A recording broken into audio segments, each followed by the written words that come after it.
我感到也是很兴奋呐。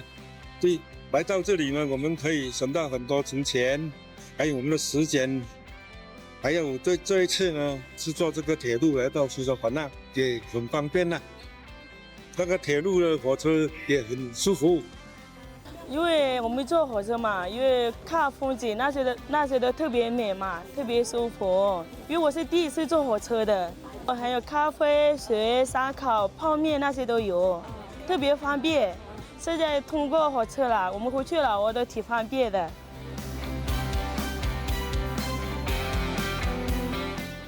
边检机关立足自身职责和工作实际，大力加强口岸基础设施建设，深入推进智慧口岸建设，不断创新通关便民利民措施，有效确保了口岸快捷通关和中老铁路的顺畅运行。